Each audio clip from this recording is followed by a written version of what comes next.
April that pertains to reading. Poetry Month. So it's National Poetry Month. So with that being said, I'm going to start off reading a poem to you. And then we're going to do a little exercise flowing poem event. So listen carefully to the way this poem reads. I'm very ugly, so don't try to convince me that I'm a very beautiful person. Because at the end of the day, I hate myself in every single way, and I'm not going to lie to myself by saying there is beauty inside of me that matters. So rest assured, I'll remind myself that I am a worthless, terrible person, and nothing you say will make me believe. I still deserve love, because no matter what, I am not good enough to be loved. And I am in no position to believe that beauty does exist within me, because whenever I look in the mirror, I always think, am I as ugly as people say? So now, I'm going to read from the bottom up. I'm going to read this poem a different way. And it's called Pretty Ugly. So, am I as ugly as people say? Because whenever I look in the mirror, I always think, beauty does exist within me.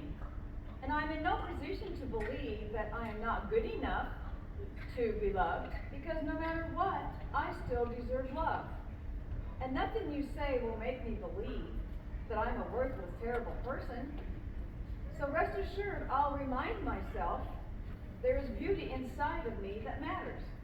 And I'm not going to lie to myself by saying I hate myself in every single way, because at the end of the day, I am a very beautiful person.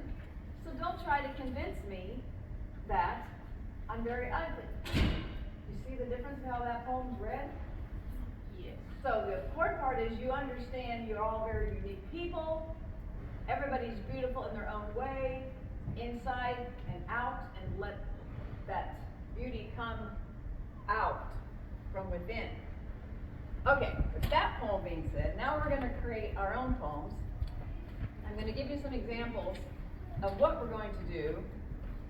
You all have different old pages. You're going to pick one of those pages. It has to be a full page. And you're going to underline a word here and there, and then you're going to have this flowing event or of emotions or adventure. So I'm going to walk this around, and you see that I only have a word underlined here and there, not a full sentence. You don't need to have, maybe at the most 2 words at a time. You don't need to have a name. And I said if you have pencil marks, take that away. So, take a look at this. Just going to hit some words here and there. Stay on a topic, find one word, and build from it. So, here's the example of this poem. Forbidden, terrified, surprised, I'm sorry, growing angrier, gave up, still without, forgotten inside. So someone's full of some lonely emotion in that one. This one, a guy is dead, a short life, silent, attention, remember, character, I love you, we're lucky, love, feel hurt, I don't think, take that, church is such a comfort. So whoever's hurting in this realizes that they found Christ or church to help them through their troubles. And one more by Mr. Rosenboom. He loved this activity when he was 8th grade teacher.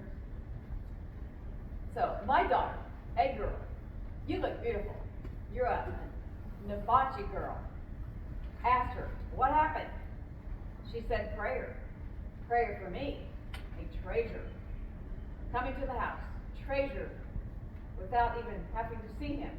I felt free. So, you get the idea what you're doing? Okay, so start at the top. Make sure you have a full page, not just a half page.